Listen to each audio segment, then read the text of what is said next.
Hey, what's happening, guys? What's going on YouTube? You guys have tuned into Rules for Rebels. In today's video, I put up a Steemit post that I'm going to be walking you guys through, and we're going to be talking about Cub Finance. This isn't a perfect tutorial, but I think this is a little bit better than the video I put out earlier where I was just kind of talking about doing this stuff, but didn't actually show a screencast or any screenshots. So hopefully this will make things a little bit easier for you. Wanted to give some credit to the homie Brian Phobos for actually turning me onto this. And he had actually put up a post on Steemit yesterday titled Tips for Getting Started on Binance Without Binance or Tips for Getting Started on Cub Finance Without Binance or MetaMask. And he kind of takes you through everything. I kind of followed his guide. It was kind of brief. There was a few holes in it, so I wound up having to kind of stumble my way through a little bit of this stuff. But I asked a couple questions to Brian. He kind of helped answer a couple questions. He's got a couple posts recently, started staking on Cub Finance. I think, as soon as he learned about it, he threw $5,600 on there. He has another post, Tips for Getting Started on Cub Finance. And then followed it up earlier today with a post, Why I Put 60K on Cub Finance. So Brian is longtime part of the crypto community. He's much more well-versed in programming and coding and DApps and EOS and all that other type of stuff. So I would suggest that everybody start a lot smaller. Don't be surprised if you make a mistake and wind up losing money. So start with a small amount of money just to kind of play around with.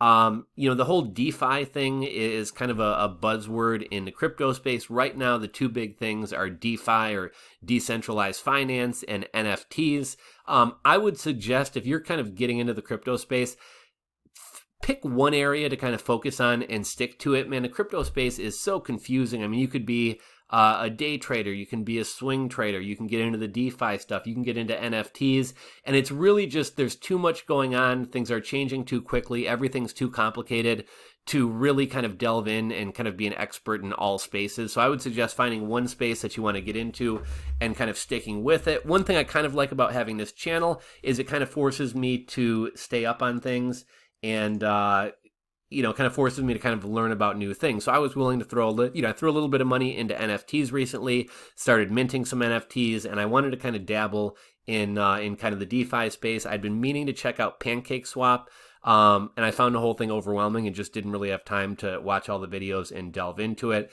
And then I saw Brian Phobos' video about CubDefi. It seems like this is like brand new. I think this has literally only been around like a couple days as far as I understand.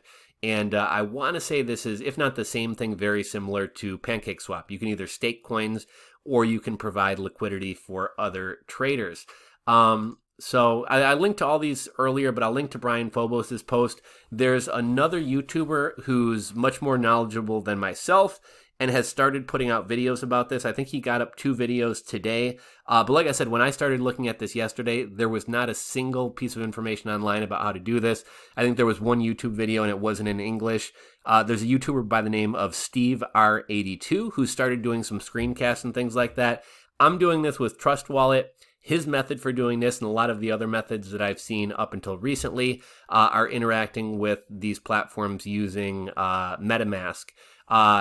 Trust Wallet seemed a little bit easier. MetaMask, I mean, not that it's rocket science or brain surgery, but you do it. MetaMask is meant to work with Ethereum, so you are having to kind of customize your wallet or enter like a new chain to interact with it, and that part seemed a little bit confusing, whereas Brian Phobos' walkthrough seemed very simple. So in today's video, I'm not going to do a live screencast, but I took screenshots of most things. Again, this isn't fully comprehensive. It's not perfect, but hopefully it kind of steers you guys in the right direction. So I'll link to this Steemit post as well if you guys want to go through it a little bit slower.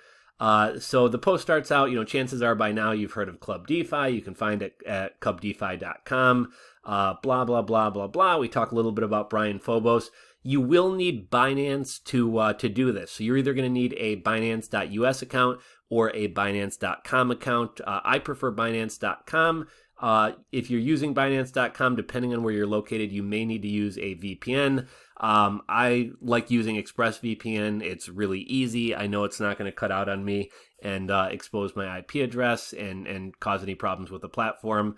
So that's what I use, but you can use TunnelBear, Proton VPN, and other free VPNs out there. So step one, you're either going to log into your Binance account or you're going to register for a Binance account. And if you need to use a VPN, again, I would suggest ExpressVPN. Step two, if you already have BNB or other cryptocurrencies in your Binance account, you can either just use the BNB you have, or you can trade your Bitcoin, Ethereum, Litecoin, Nano, whatever you have for BNB. If you don't have any funds in your account, you will need to transfer some funds onto Binance. I'm going to assume that you guys know how to transfer cryptocurrency, so I'm not really going to go through that step. But you're going to want to trade whatever you have on your wallet or whatever you send over there for some BNB. Now, step three, if you don't already have Trust Wallet, go to either the Apple Store, the Android Store, or you can go to the Trust Wallet website and download the Trust Wallet. I really like the Trust Wallet. I hadn't messed around with it in the past. It's really cool. It looks like you can store NFTs on here. You can stake directly on here. It looks like a pretty cool wallet. So go download that. Step number 4, go into your Trust Wallet and click on the BNB symbol so you can kind of get into your BNB wallet. I'm not really sure if you can transfer BNB coin from Binance directly into the Trust Wallet as a smart chain BNB. Somebody feel free to drop a comment down below and answer that if you know. I wasn't sure, so just to be on the safe side, I went into BNB. I clicked receive. It gave me my receiving address. So I went ahead and did a withdrawal from Binance and sent to that address. Now it should hit within a minute or two. Doesn't take very long at all. And you should get a notification on your phone if you're doing this on mobile that, you have BNB in your wallet. So I think I dropped the wrong screenshot here. But basically you're going to go over to this section right here that has the 3 dots. And you're going to click these 3 dots and you're going to click swap to BNB chain. It's probably BNB chain, probably going to cost you 40 cents, 60 cents, something like that. Again, this arrow is pointing at receive. I actually want you to click here under more. Step 6, at this point, you're going to need to go to the dApps or dApps at the bottom of your Trust Wallet.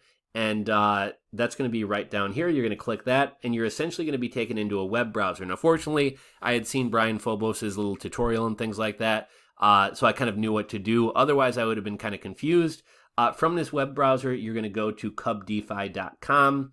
And here's the other kind of confusing part. So I guess this is kind of pretty much everything's kind of meant to run on Ethereum.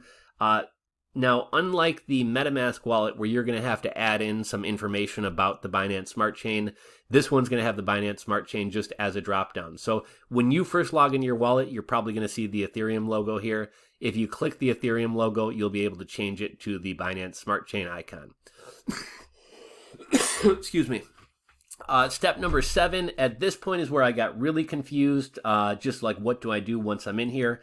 So once you're in here, you're going to go ahead and you're going to click this hamburger icon up here, or the 3 slashes at the upper left-hand corner, and that's going to pull down a menu, and you'll see options like home, trade, farms, dens, info, more, docs. So home, trade, farms, dens, info, more, and docs. I'd recommend sticking with staking or dens for now, unless you're kind of experienced in using DeFi platforms. I got kind of confused by doing the liquidity pools or the farms. You can make more money that way. From my little understanding, I guess there is a little bit more risk that way. You're then going to decide which coin you want to stake. And at that point, you're going to need to go and trade your Binance smart coins, or your BNB smart coins, for whatever you want to stake. So I chose to do Cub.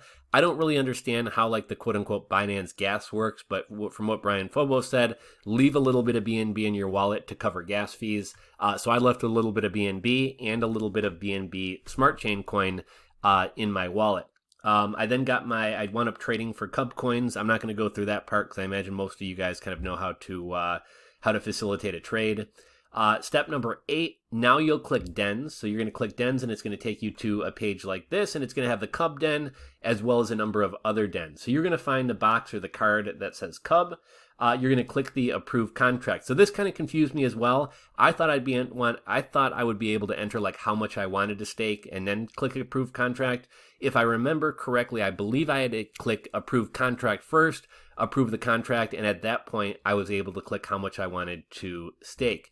I'm not actually going to go through the process right now because I have everything that I have staked. I'm not going to send more money over there just to do this. So like I said, the verbiage might be slightly off, but I hit the plus button, wound up staking everything, and then I believe I hit, I believe I had approved contract again, and then I could see that, I had a certain amount of Cub staked. And one thing that was pretty crazy, because this interest is so high, it's like 3,000% interest, it started staking like immediately, and I started earning, like I literally watch in real time as like 0.01 Cub, 0.02 Cub. I think from this point, you guys kind of should be able to figure that out. Now that's really as far as I've kind of gone, but step 9, so you're now staking. This is basically as far as I've gotten. At this point, you should be able to see how much you've staked as well as how much you've earned. And I guess if you hit the compound button, it's kind of like reinvesting dividends, to make kind of an analogy to the stock market. You're going to put you're going to put the Cub that you staked back in, kind of roll it over and continue staking. If you want to pull it out and trade it for another cryptocurrency or, sell it or whatever else, you would click harvest. It does cost you money, like 40 to 60 cents to harvest, just like how everything on the Ethereum network costs gas fees. So, don't harvest the second you get 0.1, because it's probably going to cost you more to harvest than you're actually getting. Now, that's as far as I've gotten. I still don't know how to actually get my money out of here or exit a contract. I'm guessing that I hit the minus button. I had asked Brian Phobos earlier, so we'll see if he responds back to me. Otherwise, once I got a decent amount of Cub, I might just kind of go through the process and roll the dice and kind of see what happens. That's kind of as far as I've gotten. Just kind of wrapping up. Again, this is as far as I've made it. Hopefully it helps you get started, as there's very little information out there on how to do this, and I had to kind of stumble my way through, along with some help from the homie Brian Phobos' tutorial. I'll try to continue providing some guides and sharing what I learn as I go.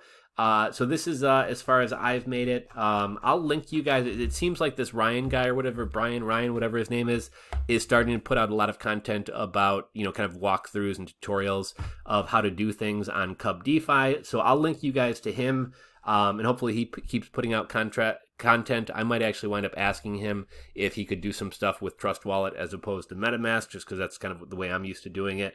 But if you guys have any other tips, suggestions, anything like that, feel free to drop a comment down below. If any of you guys make content, make YouTube videos, I think this is going to be a good area to get into. There's really no content out there for this right now. I think it would be kind of really easy to get some videos out there and kind of rack up views and kind of help out, your fellow community members in the crypto space who want to get started with this but don't really know how. That's all we really got for today's video. Hope you guys enjoyed it. If you did, give it a thumbs up. If you're not subscribed, click that subscribe button down below and ring the bell. And I am doing a nano giveaway in every video. I'm a video or two behind, so I'm about to go get everybody paid right now. I've been really busy, and my dog's been really sick lately. So have been kind of dealing with him and spending time with him. So sorry for the delay in getting Nano out. I've been getting more Nano than I promised out in every video, and I'll continue to do that. But I am a video or two behind. So drop your WeNano usernames, drop your Nano addresses, and I'll get everybody paid tonight for the last video or two. That's all I got. Hopefully you guys enjoyed it. I'll catch you on the next one.